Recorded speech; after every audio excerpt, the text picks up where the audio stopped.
মন্দিরবাজার থেকে আপনাদের সরাসরি নিয়ে আসবো খাস কলকাতা পিকনিক গার্ডেনে। সেখানে 266 নম্বর বুথে ভুয়ো এজেন্ট ধরলেন সিপিএম প্রার্থী সায়রা শাহ আলীম।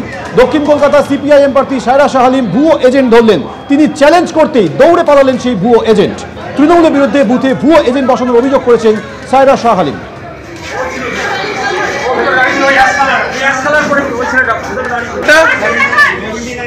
আমাদের সঙ্গে এই মুহূর্তে রয়েছে পার্থপ্রতিম ঘোষ। পার্থপ্রতিম, ঠিক কি ঘটেছিল? দেখো যে দক্ষিণ কলকাতা সারাদিনে যদি ভোট পর্ব তোমাকে বলি, সেক্ষেত্রে কিন্তু একেবারে আমরা দেখলাম যে বিজেপির যিনি প্রার্থী এবং পাশাপাশি সিপিআইএম প্রার্থী দুজনের তরফ থেকে কিন্তু বেশ কিছু অভিযোগ, সেই অভিযোগকে সামনে আনা হয়। যেমন বিজেপি প্রার্থী যেমন অভিযোগ ছিল যে ভুয়ো ভোটার তারা ভোটের লাইনে ছিলেন, এমনকি ভিআইপি যে রোড রয়েছে সেখানে অনেকে মিলে জমায়েত করে রয়েছে। সেখানে তখন তিনি যান, একবারে প্রার্থীর সঙ্গে তৃণমূল কর্মীদের বচসা শুরু হয়ে যায়। অন্যদিকে সিপিআইএম প্রার্থী তিনি যে বিষয়টা বলছেন ভুয়ো এজেন্ট এক জায়গায় বসেছিল বলে তিনি অভিযোগ করেন, বিভিন্ন জায়গায় তিনি যাচ্ছিলেন।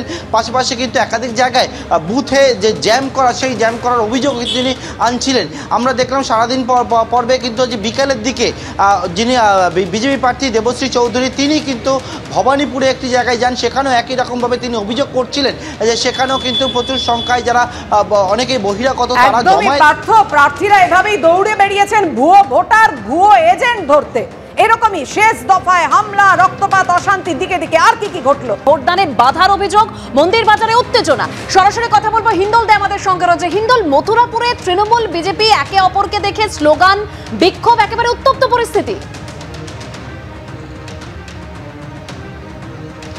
একেবারেই দেখো মথুরাপুরের একেবারে যেটা মন্দির বাজার বিধানসভার অন্তর্গত, সেখানে কাটিবেড়িয়া বলে একটি গ্রাম আছে। সেখানকার এলাকার মানুষজন বলছেন সকাল থেকে তারা ভোট দিতে যেতে পারছেন না। এমনকি যারা অভিযোগ করছেন তাদের মধ্যে অনেকেই কিন্তু তৃণমূল কংগ্রেস করেন, তেমনটা অভিযোগ। এবং তারাই অভিযোগ করছেন যে শাসক দলের এক শ্রেণীর লোক তারা এসে তাদেরকে হুমকি দিয়ে যায়, কেউ যেন ভোট দিতে না বেরোয়, তারাই সব ভোট করিয়ে দেবে।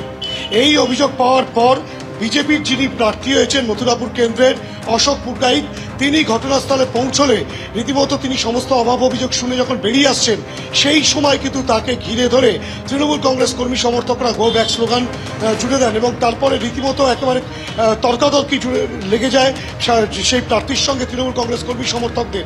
এবং তার পরবর্তী ক্ষেত্রে কেন্দ্রীয় বাহিনীর জওয়ানরা তার নিরাপত্তার দায়িত্বে ছিলেন, তারা সেখান থেকে তাকে বার করে নিয়ে আসেন এবং স্লোগান দিতে থাকেন তখনও পর্যন্ত তৃণমূল কংগ্রেস কর্মী সমর্থকেরা। এবং তারা বলেন যে বিজেপি প্রার্থী ভোটারদেরকে প্রভাবিত করার চেষ্টা করছেন, তেমনটা কিন্তু তারা অভিযোগ করতে থাকেন। অর্থাৎ এই অভিযোগ পাল্টা অভিযোগকে কেন্দ্র করে রীতিমতো উত্তপ্ত হয়ে ওঠে মন্দিরবাজার অঞ্চল। পরবর্তী ক্ষেত্রে যেটা এখনো পর্যন্ত বিকেল 5টা পর্যন্ত নির্বাচন এই মন্দিরবাজার এলাকায় উত্তেজনা ছড়ায়।